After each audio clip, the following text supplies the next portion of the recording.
What's good, y'all? What's the numbers TV? It's your boy Paul Rowe.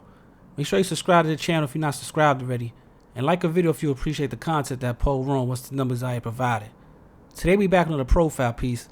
This one is on John Jersey Arletta. In this video, we're gonna talk about his childhood growing up in New Jersey. Then we'll speak about his entry into the street and gang lifestyle at a young age and how it impacted him for the rest of his life. After that, we will break down some of the different situations John dealt with during his life that molded him into becoming the monster that the government labeled him as. And then finally, we will dissect the situation that currently has John Jersey Arletta serving 3 life sentences plus an additional 105 years in the Georgia state prison system. John Jersey Arletta is from Newark, New Jersey. Growing up in the projects during that time was treacherous, and it shaped John into the terror he will become at an early age. By 12 years old, John was already starting to dabble in the street life while following behind his older cousin. He got arrested for possession of drugs and a stolen car and was sent to juvenile hall, where he spent about 4 days before his mom came to get him after the charges was dropped.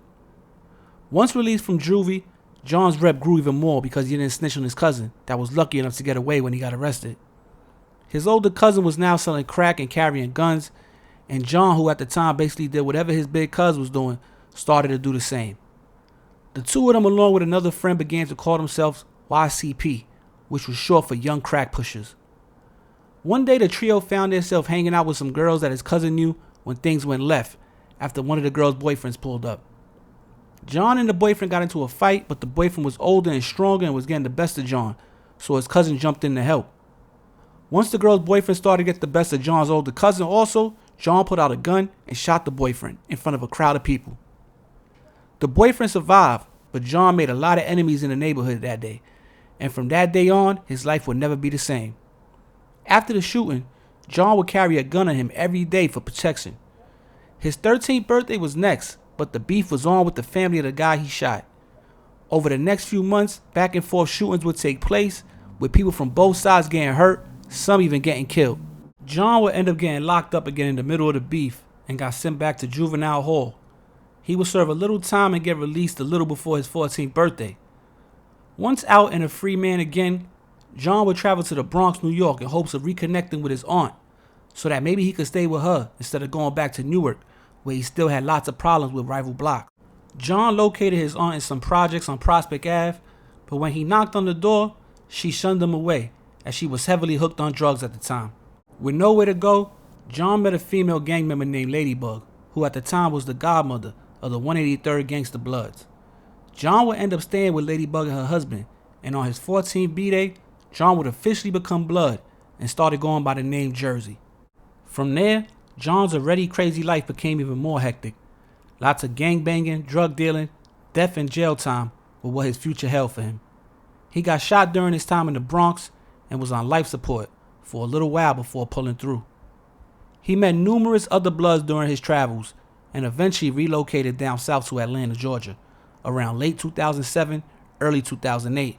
While in Atlanta, John, along with some other Bloods from up north, started looking to expand by recruiting locals into the gang.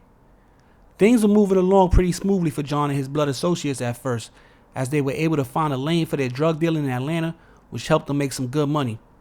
But that scenario was short-lived because the group was just too violent. And once the violence started, it just wouldn't stop, which led up to October 2008 when John and his Blood associates went on a gang crime spree that Atlanta had never seen before. First, it was the stabbing of 2 men, one of whom refused to let his girlfriend leave with the gang members. One of the Bloods, Jesus Cintron, who had considered severing ties with the gang, was executed 2 days later. Cintron's 15-year-old sidekick, Fernando Wingfield, was also killed after pleading for his mentor's life. Cintron's girlfriend, Charisma Witherspoon, then started asking gang members about her companion's disappearance, which led to a murderous home invasion.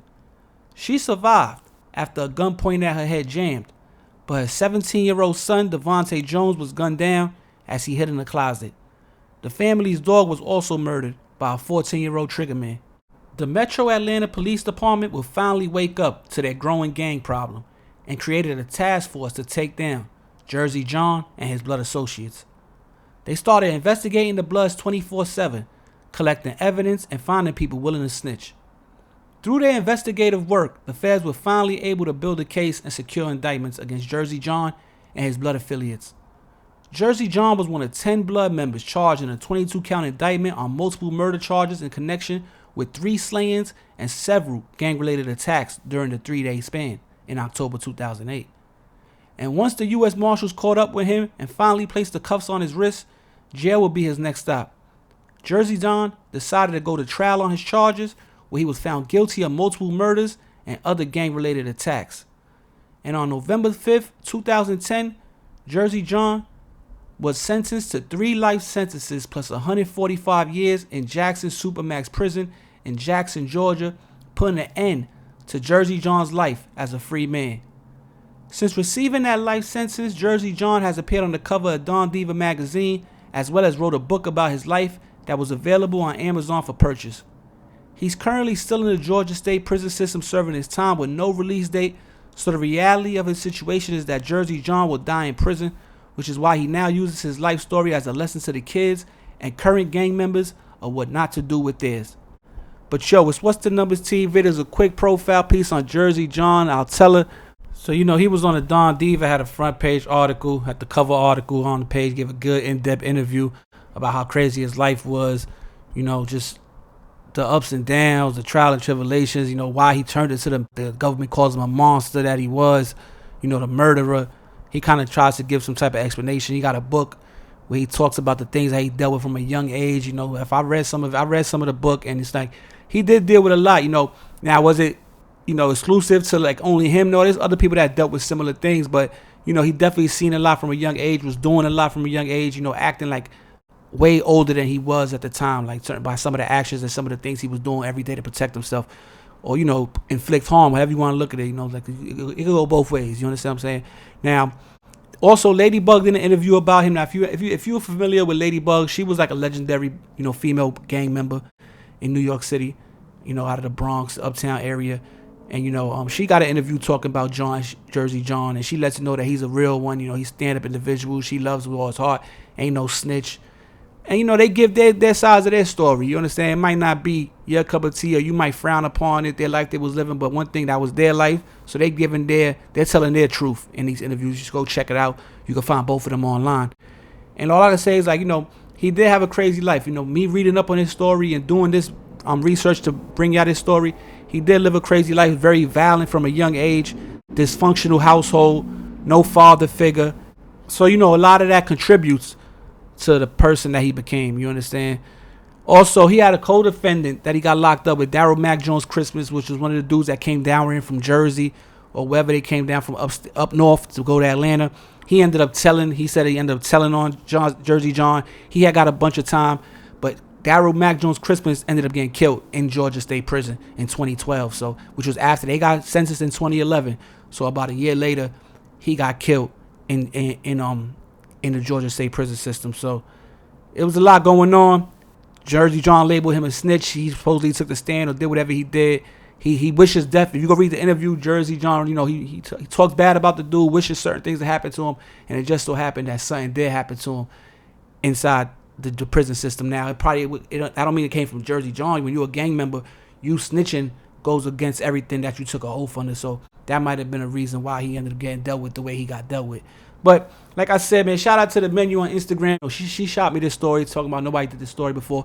So I did my Googles, did my research. She was right. This is why I'm bringing this profiles to you. So shout out to her. Appreciate you.